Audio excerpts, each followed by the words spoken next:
Because life is so unpredictable.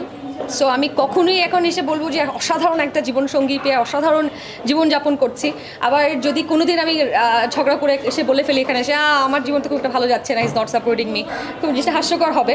But আসলে লাইফটা এরকমই, কোনোদিন খুব ভালো যাবে, কোনোদিন খারাপ যাবে, life is like that.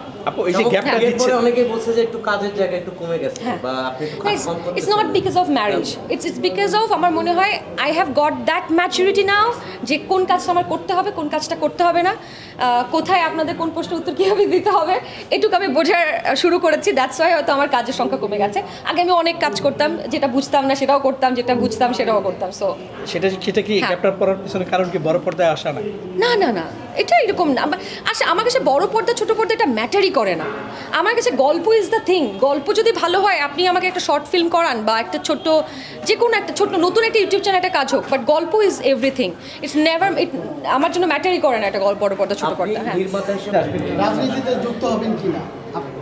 O my god, it's Audacity. আমার জন্য আমার মনে হয় যে একটা মেয়ে নায়িকা অভিনেত্রী, আমাদের দেশে যেটা দেখা হয় অভিনেত্রী, আচ্ছা মুখে রং লাগায় ক্যামেরার সামনে নাচে দেশ কি চালাবে, আমরা রাজনীতি নিয়ে কী বুঝি। সো ওইখান থেকে তো একটা বড় একটা ডিসঅ্যাডভান্টেজ পেয়েই যাব।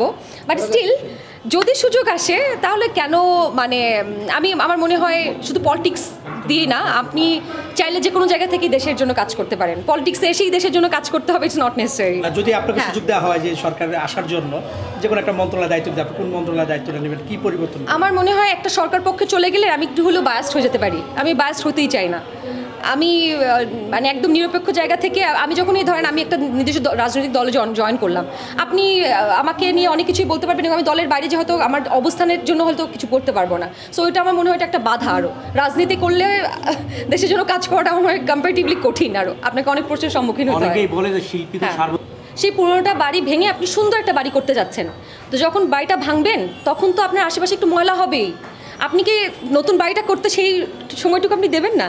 সো এটা স্বাভাবিক। এটা এখন যদি আমি বলবো উই আর ভেরি লাকি। আমরা এখন যে আমাদের দেশটা চালাচ্ছেন ডক্টর মোহাম্মদ ইউনূস, উনি আসলে ওনার একটা সাক্ষাৎ পাওয়ার জন্য মানুষকে, বাইরের দেশের মানুষকে কত হাজার ডলার খরচ করতে আপনারা জানেন, হয়তো একটা লেকচার দিতে কত টাকা নেয়। সো সেই মানুষটা আমাদের দেশ চালাচ্ছে, এটা তো আমাদের ভাগ্যের বিষয়। ওনাকে যদি ঠান্ডা মাথায় আমরা একটু হেল্প করি, আমার মনে হয় আমাদের দেশটা কয়দিনের মধ্যে অনেক প্রোগ্রেস করবে। সো একটু ধৈর্য ধরি আমরা। আর আমার মনে হয় আমাদের ওই যে আমরা বড় গলায় বলি না দেশের জন্য কাজ করি, দেশের জন্য, ইটস নেভার লাইক দ্যাট। এটা আমাদের রেসপন্সিবিলিটি। এটা নিয়ে খুব ব্র্যাক করার কিছু নাই, এটা নিয়ে খুব দাম্ভিকতা দেখানোর কিছু নাই যে আমি দেশপ্রেমিক। এটা হওয়াটাই স্বাভাবিক। সো সবার জায়গা থেকে দেশকে ভালোবেসে যান, দেশ এমনিই বদলায় যাবে। সর্বশেষ একটা প্রশ্ন, প্রেক্ষাপট তো চেঞ্জ হয়ে গেছে না আমাদের। আসলে বললাম না, লাইফ ইজ আনপ্রেডিক্টেবল। আপনি কি জানতেন মানে আজ থেকে 6 মাস, সরি কত মাস হলো, 5ই আগস্টের পরে 8 মাস আগেও কি আপনি জানতেন যে আসলে দেশের এই অবস্থা হবে বা দেশ এখন সেভাবে চলবে? আমাদের ওয়াইল্ডেস্ট ইমাজিনেশনেও ছিল না। সো এই তো আমার মনে হয় অ্যান্সার তো হয়ে গেছে এটা। আমি জানি না, লাইফ ইজ আনপ্রেডিক্টেবল। আপনি 5 আগস্টের কথা বলছেন, আপনি অনলাইনে খুবই অ্যাক্টিভ, বিভিন্ন ধরনের স্টার্টআপে কমেন্ট করেন। এই কমেন্টগুলো আসলে কিভাবে কোনটা? সরি এই যে পলিটিক্যাল পরে আপনি খুবই অনলাইনে অ্যাক্টিভ এবং বাংলাদেশ